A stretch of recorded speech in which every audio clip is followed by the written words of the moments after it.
morning. So I'm Wes Brooks. I joined INCA about 2 years ago in July 2015. I cover the retail, education, and commodities sectors here.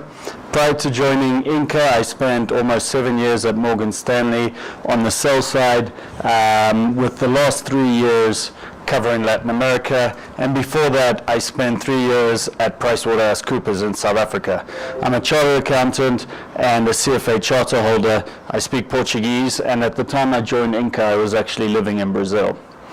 Now, part of our process, as Ephraim mentioned, is to constantly be turning over stones, looking for new opportunities, and to be pitching ideas to test that we have the best possible positions in our portfolio. And today I'm going to talk you through one opportunity that we passed on, but that we will be visiting tomorrow. It's called Exito, and I was actually in Medellin last week meeting with management and visiting some stores with them. So Exito is the largest food retailer in Colombia. They have about a 21% share of all food retail and about a 40% share of what we call the modern channel. This is your supermarkets, hypermarkets, large chains.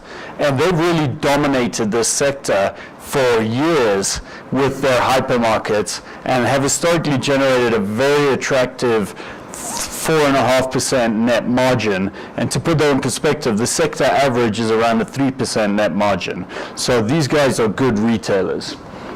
And I think the shot on the right here shows quite nicely the long-term opportunity for Exito. The story here is that as consumers' incomes rise, they tend to shift from the informal channel. This is small mom and pops, neighborhood stores, fresh markets and things like that, to the modern retail channel. And in Colombia, around 50% of the market is still in this informal channel. Excuse me. And what we expect is that as Colombian consumers' incomes rise, they move up closer to where Chile is, where about 63% of food retail is done in this modern channel, or obviously in the very long term, the US, where over 90% is done in this modern channel. And for Exito as the market leader, this shift to their channel should provide them attractive long-term growth. So what got us interested in the stock? As Ephraim mentioned earlier, we aim to buy good companies that are out of favor. And this is a great company that we've all known for a long time, but that we've never actually owned in the past at INCA because it's always been expensive. It's historically traded on around 25 to 30 times PE. But as you can see from the stock chart, the shares have fallen significantly. They're down about 70% since late 2014. And while the rest of Latin America since the beginning of 2016 has recovered, Exito's shares, as you can see, have really done very little.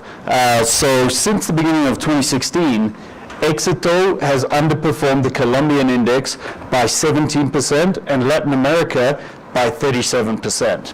And the reason for this is partly because Colombia has been experiencing a very weak consumer environment because they're going through a fiscal adjustment as the government is having to push to increase taxes to offset oil revenues that they've lost because of the fall in oil prices and because of falling oil production. But now, it's not just about the price. The next step in our process is to determine valuation. Really, the price is just where the work begins. And so, using our valuation toolkit, we looked into Exito's valuation, and we came to the conclusion that this does appear to be a cheap stock. To give you a couple indicators or a couple metrics, Exito is trading on around a 20 times 2017 PE, and that's around a 25% discount to its historic average, and that is with earnings that are down around 35% since 2014. So that looks like a cheap stock. Another metric that's very compelling, Exito is trading on a price to book ratio of 0.9 times compared to the Latin American food retail sector average 2.5 times. So again, that looks like a discounted stock. However, as we dug deeper, and with the help of my Colombian colleague Geronimo and his contacts here on the ground, we came to the conclusion that there's a real transformation going on in the Colombian food retail sector. And what's happening is that three hard discounters modeled after Aldi from Germany are expanding aggressively in the country. We've already seen this to some extent in Brazil with the rise of the big box cash and carry discounters that now account for 35% and 65% of the two largest food retailers' sales, that's CBD and Carrefour. But in Colombia, it's a little bit different. To give you an idea of these stores, they're not much bigger than a 7-Eleven. They are very bare bones, no frills. The products are basically just displayed in their boxes, and they sell a very small selection of basic products like rice, beans, beverages, cleaning products they're very strong in, and they sell them at prices that are 20 to 30% cheaper than your retailers like Exito. And the Colombian market is actually very well suited to these discounters because around 75% of the population is concentrated in just a few large metropolitan areas. And this allows these guys to build out the logistics and get the scale they need to be profitable with such thin margins. Now, to point to this chart over here, what we can see is that the hard discounters since 2013 have gained 11 percentage points of market share in the modern retail channel, just in 3 years. And they've taken that mostly at the expense of Exito and Cencosud's hypermarkets. I'll give you this, to put this in perspective, Exito is the market leader. They have 563 stores across the country. The largest discounter, D1, already has 600 stores, and they think that they can get to 1,500 stores over the next 3 to 5 years. Then there's two other smaller ones, Justo y Bueno and Ara. Each of them have another 250 stores, and they both believe that over the next 3 or 4 years they can get to 1,000 stores. So you're looking at the penetration of these guys over the next few years is very aggressive. And the reality is that Exito has not found an answer. They've been slow to react, and they have some protection because these retailers only sell a small selection of products. Exito sells a much wider selection. The consumer still has to go to Exito to buy everything they need. And Exito is very strong in textiles, non-food, particularly clothing, and in the fresh produce. But the conclusion we came to is that on these basic products, they really have no choice but to cut prices.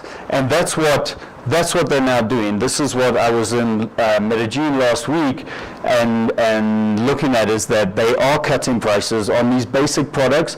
They're now price matching or even beating these hard discounters, and on branded products, they're also having significantly more promotions.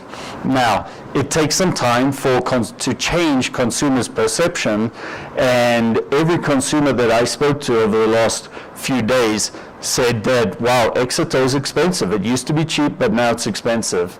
And most of them were not aware of these new price cuts. So we're going to have to see how this progresses. But our real concern is that Exito has a very different cost base to a hard discounter. And so it seems likely that for them to be offering these prices, they're making a margin investment. Their margins have to come down. And so if we assume that their EBIT margin comes down from the historic 5.5% down to 3%, what we get is a 3-year forward growth rate to 2020 of around 10%. And that gives us a PEG ratio of around 2 times. And when we compare that to the rest of our portfolio, which is closer to 1 times, we came to the conclusion that at these levels, this is not that attractive. And that's why we passed on the shares. Now, tomorrow we'll be going to see the stores, and we'll be able to show you some of the things we like about Exito and why we continue to monitor the situation and some of the discounting that they'll be doing. Any questions? Yes. So how do you think online retailing is going to impact this region, and how fast? It's a very good question. So online retailing in Latin America as a whole, Brazil is probably the furthest along, and you are seeing consumers really starting, particularly higher income consumers, really starting to use the channel. You've got one big company, B2W, who's owned by Lojas Americanas, one of the big retailers, and they're the dominant player, but you're also seeing Via Varejo, which is one of our companies, who's a big player. And it's an interesting situation because I think Brazil is a nice example where Brazil is a country with difficult logistics, and you've got 2 different models developing. You've got B2W, which is your pure online player, and you've got Amazon, who constantly seems like they want to join, but they're kind of waiting because it's very difficult to really get the logistics right. If you rely on the postal service, your products can be delivered in 9 days. And so what B2W has done is spending an absolute fortune trying to develop their own logistics. On the other hand, you've got the incumbents, which is Via Varejo and Magazine Luiza, and they've been really successful in developing an omni-channel strategy. And the way it works is that they have stores all over the country, and they have distribution centers all over the country. So they're offering click and collect. You order now, you get the online price, you can go and pick it up. Or they're using their store network to be able to deliver within 1 day. And so while in the US and other places, the pure online retailers have really been the ones who succeed, in Latin America, because of the difficulties with distribution and the lack of reliability in the postal system, it's not really, we don't actually know who's going to be the winner here yet. Is it going to be the omni-channel strategy or the pure retailers? But that's Brazil that's the furthest along. What we're seeing in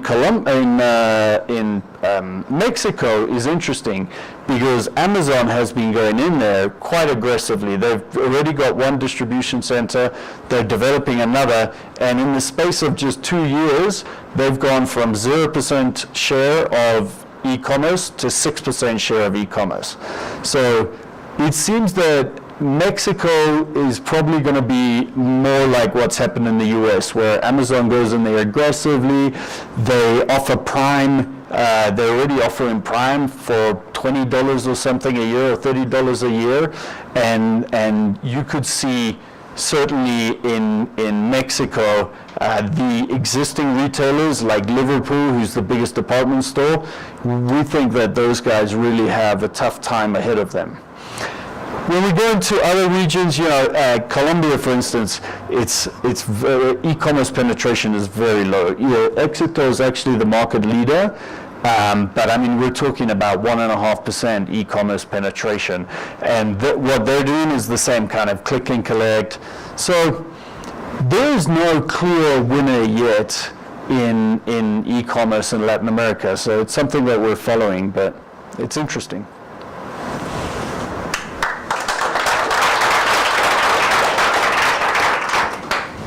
Well, thank you so much. I thought that was a very productive session. Couple of housekeeping items as we move to lunch. Please remember to bring your passports as we gain entrance into CLH. They will need the identification, and everybody's been stamped as once you presented that letter. So just please remember that. We are going to meet outside of these conference room doors. That's where the buses will pick us up to take us to the Cemex plant.